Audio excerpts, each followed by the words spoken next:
आज हम पढ़ते हैं हिंदी साहित्य का इतिहास।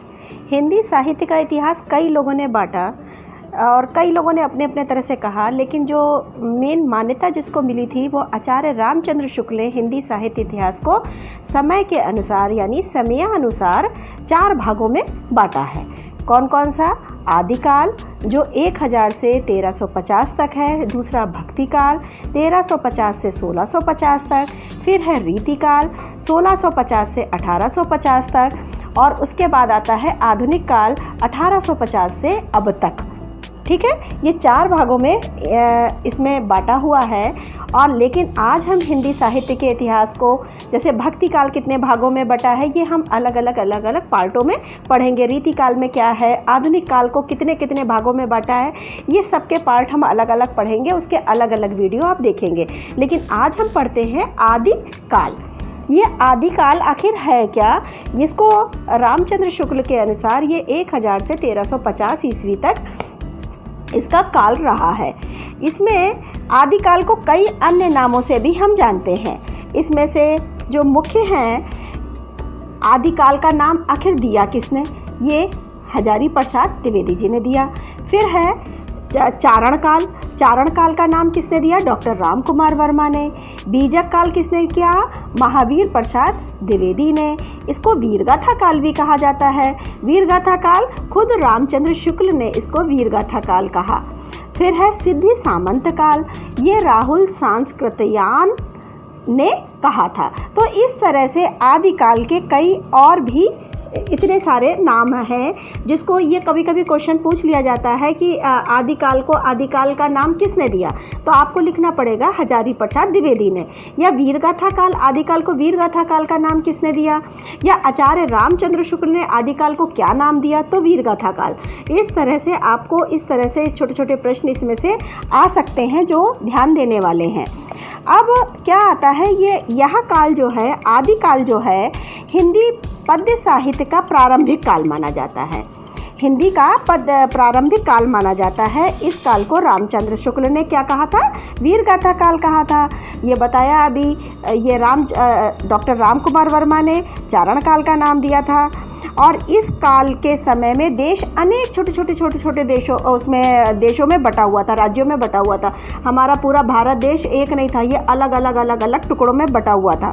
ठीक है, इन राजाओं के राजपूत आपस में क्या करते थे? आपस में ही होते हैं ना, वार, आपस में ही युद्ध करते रहते थे। एक राजा ने दूसरे राजा पर आक्रमण कर दिया और लड़ाई करते थे। तो स्वभाव से ये राजा वीर, साहसी और विलासी भी थे। साहित्य के प्रथम काल होने के कारण इसका नाम बीजक काल भी पड़ा, जो महावीर प्रसाद द्विवेदी ने हमको दिया। अब इसकी प्रवृत्तियाँ आखिर क्या थीं? इसकी प्रवृत्तियाँ क्या है? आश्रयदाताओं की प्रशंसा करना। चूँकि ये राजा महाराजाओं की बात है, तो राजा महाराजा तो ये चाहते ही हैं कि हमारी सब प्रशंसा करें, कोई हमारी बुराई ना करे। तो आश्रयदाताओं की प्रशंसा करना, जिसने हमें आश्रय दिया है उसकी हम गुणगान गाएं, चाहे वो गलत हो या सही हो। पहला इसकी प्रवृत्ति है आश्रयदाताओं की प्रशंसा।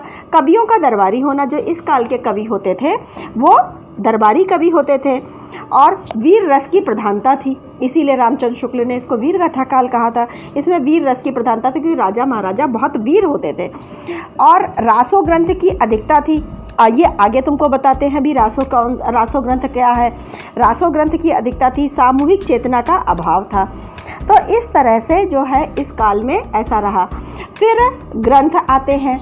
इसमें क्या होता था कि 5 ग्रंथ मुख्य हैं, वैसे और भी हैं लेकिन 5 हैं। सिद्ध साहित्य, रास साहित्य, जैन साहित्य, नाथ साहित्य, लौकिक साहित्य। दिख रहा है ना? तो सिद्ध साहित्य में क्या होता था, जितने भी बौद्ध धर्म से संबंधित जो चीज़ें हैं वो सारी सिद्ध साहित्य में लिखी गई। रास साहित्य में राजस्थानी जितना भी कल्चर था वो सारा रास साहित्य में आ गया। जैन साहित्य में नाम से ही पता चल रहा है जैन धर्म से संबंधित आ गया। नाथ साहित्य में गोरखनाथ ग्रंथ से संबंधित आ गया। लौकिक साहित्य में मध्यकाल से पहले के ग्रंथ, जो मध्यकाल था उसके पहले के ग्रंथ थे, वो सारे लौकिक साहित्य में आ गए। अब हम देखते हैं कि इसमें आदिकाल के कौन कौन से कवि थे।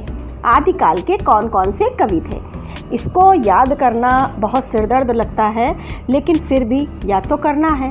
तो उसके लिए एक छोटा सा सूत्र याद कर लो, सारे नाम याद हो जाएंगे। कैसे? अमीर चंद्र की विद्यापति जग में छा गई। अमीर चंद्र की विद्यापति जग में छा गई। देखो लयबद्ध करो इसको, अमीर चंद्र की विद्यापति जग में छा गई। अब कैसे बन रहा है? अमीर से अमीर खुसरो, चंद्र से चंद्रवरदाई, विद्या से विद्यापति, ठीक है। पति से क्या बना? नरपति नाले। विद्या से विद्यापति, पति से नरपति नाले, जग से जगनिक। इजी लगा ना? तो इस तरह से ये हमारे इतने ही तुम लोग अगर पढ़ लोगे तब भी बहुत ज़्यादा ठीक है। और भी हैं तो अमीर खुसरो, चंद्रवरदाई, विद्यापति, नरपति नाले, जगनिक। पहले एक बार और देख लो, अमीर चंद्र की विद्यापति जग में छा गई। अब इसके तुम लोग क्या देखोगे कि हम इसके तुम लोग को करने पड़ेंगे कवियों की रचनाएं। अब ये भी एक बहुत बड़ी सिरदर्द की बात है, इतने सारे कवि हैं, उनकी रचनाएं कितनी सारी हैं, कैसे याद करें। तो इसको भी छोटे छोटे सूत्रों में बांधने की कोशिश करी है, वो देख लो। तो जैसे अमीर खुसरो की रचना, अमीर खुसरो की रचना में तुम लोगों ने अगर ये पढ़ लिया कि आशिक ने पहली पूछकर खली की हालत नाजुक कर दी। आशिक ने पहली पूछकर खली की हालत नाजुक कर दी। कोई आशिक था, उसने एक पहेली पूछी, तो जो खली से पूछी तो खली की हालत कैसी हो गई? नाजुक हो गई। अब इसी पूरे सूत्र में तुम लोगों को इसकी अमीर खुसरो की रचनाएं मिल जाएंगी। फिर से देख लो, आशिक ने पहली पूछकर खली की हालत नाजुक कर दी। आशिक से आशिका, पहली से पहलिका, खली से खलीक बारी, खलिक बारी, हालत से वो खली की हालत नाजुक कर दी। तो हालत से है हालते कन्हैया, नाजुक से नजरानाए हिंद, नजरानाए हिंद, हालत से हालते कन्हैया। समझ में आया? इस तरह से तुम लोग पढ़ोगे तो जल्दी याद हो जाएगा। फिर आती है अमीर खुसरो की, तो वो चंद्रवरदाई की। चंद्रवरदाई ने पृथ्वीराज रासो, जो तुमने अभी प्रवृत्तियों में पढ़ा था कि रासो ग्रंथ की अधिकता थी, तो पृथ्वीराज रासो इसका मुख्य ग्रंथ था। ये पहला महाकाव्य था, इस युग का, आदिकाल का ये पहला महाकाव्य था। विद्यापति ने कौन सा, इनका कोई एक स्लोगन देख लो, इसका सूत्र देख लो। कीर्ति ने पद चलकर लता का पताका लगाया। कीर्ति ने पद चलकर लता का पता लगाया। कीर्ति ने पद चलकर लता का पता लगाया। कीर्ति ने पद यानी पैदल चलकर लता का पता लगाया।